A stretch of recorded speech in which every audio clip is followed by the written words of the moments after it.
Welcome back to the People Who Changed the World series here on Top Dynamics.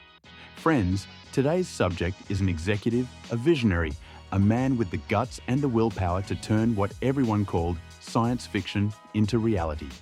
He is, without a doubt, one of the most talked about, most controversial, and most impactful figures of our time, Elon Musk. Now, you think you know his story, right? Electric cars, rockets, Mars. But what if I told you that the secret to his success isn't just genius, but the willingness to bet every last penny he had over and over again in the face of complete failure? He risked everything, not once, but twice. For years, the business world dismissed his ideas as utopian fantasy. Electric cars, rockets landing themselves, solar power grids. They were convinced private companies could never pull it off. They called him a fool, a circus ringmaster.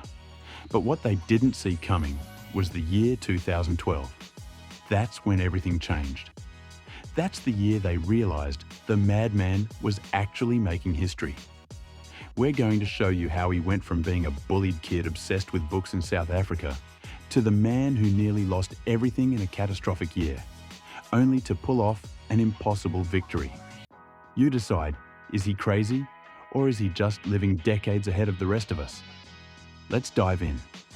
To understand the risk-taker, we have to look at his bloodline. Elon's mother's side of the family was full of eccentric adventurers.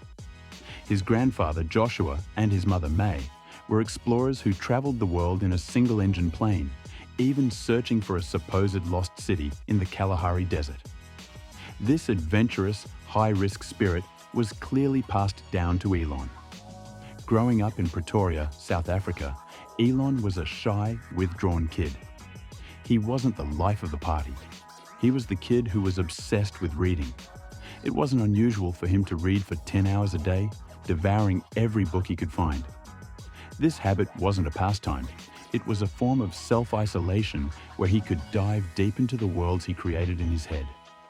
He was bullied constantly, sometimes severely. But his early talent was undeniable.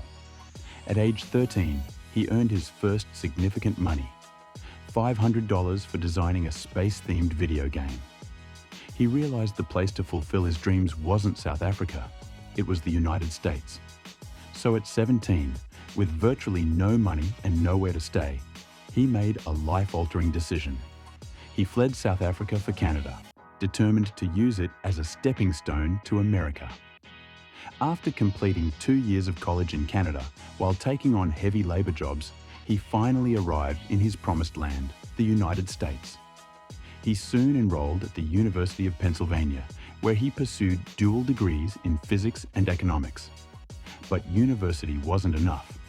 He co-founded his first company, Zip2, with his brother, Kimball. This was his first taste of the intense Silicon Valley hustle. Zip2 was essentially an early version of Google Maps, linking business information to city maps. Back then, people thought the internet was a joke. So, the Musk brothers were so broke in the early days that they literally lived and slept on the floor of their small office. In 1999, Compaq bought Zip2 for $307 million. Musk walked away with $22 million. Now, what do you do with $22 million in your late 20s? Most people would relax. Elon Musk did the opposite. He plunged most of his earnings, $12 million, into his next venture, X.com, an online financial service that would later evolve into PayPal. He was betting big money on a wildly unstable industry, fintech. When PayPal was acquired by eBay in 2002, Musk's share was a staggering $180 million. He had won the internet lottery.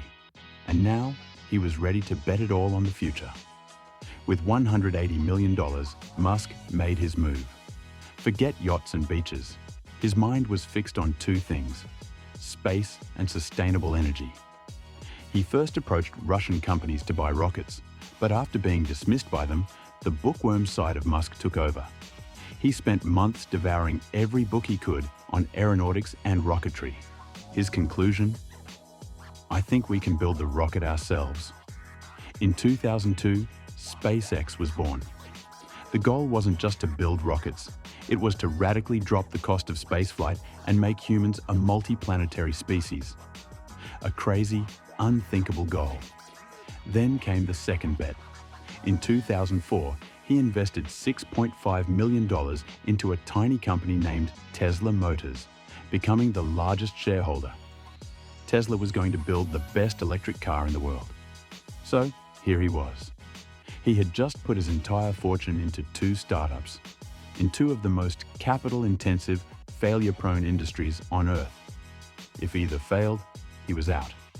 If both failed, he was completely ruined. But the truly insane part of this story is not that he risked everything. It's what happened next. His first 3 attempts to launch a rocket failed spectacularly. He faced total financial ruin at the same time his car company was collapsing. Stick around to find out how a $1.6 billion miracle saved him from being utterly broke and launched him to the top of the world.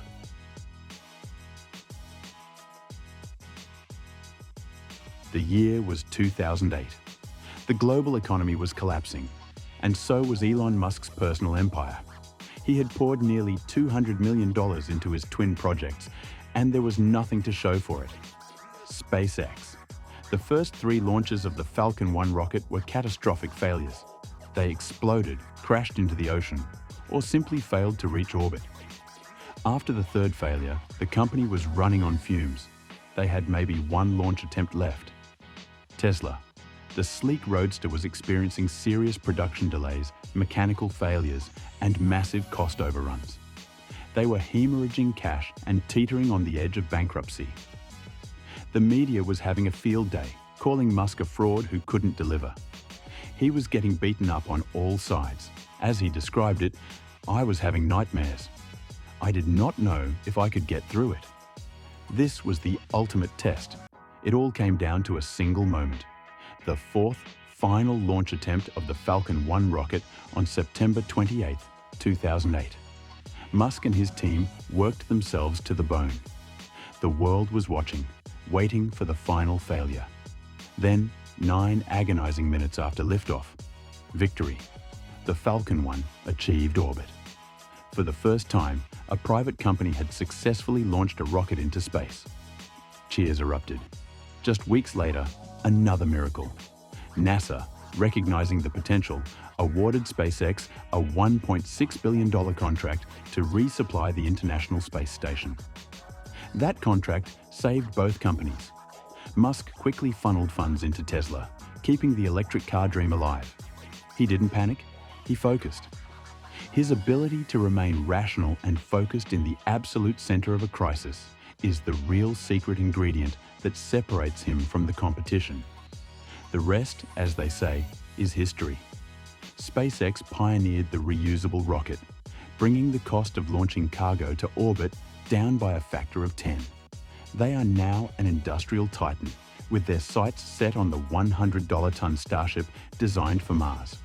And Tesla? They didn't just build a sports car, they forced the entire automotive industry to pivot to electric power. Musk once said that the goal is not to be successful, but to build technologies that are important and beneficial to humanity. He was called crazy for dreaming of reusable rockets. He was called crazy for thinking electric cars could dominate the market. And he's still being called crazy for Mars. But given his track record, maybe the real question isn't whether he's crazy. Maybe it's whether we are paying enough attention to the world he's already building. Thanks for watching. If you found this deep dive inspiring, give us a like and subscribe to Top Dynamics for more untold stories of the world's greatest minds. And now, we want to hear from you. Whose story should we cover next in our People Who Changed the World series? Let us know in the comments below.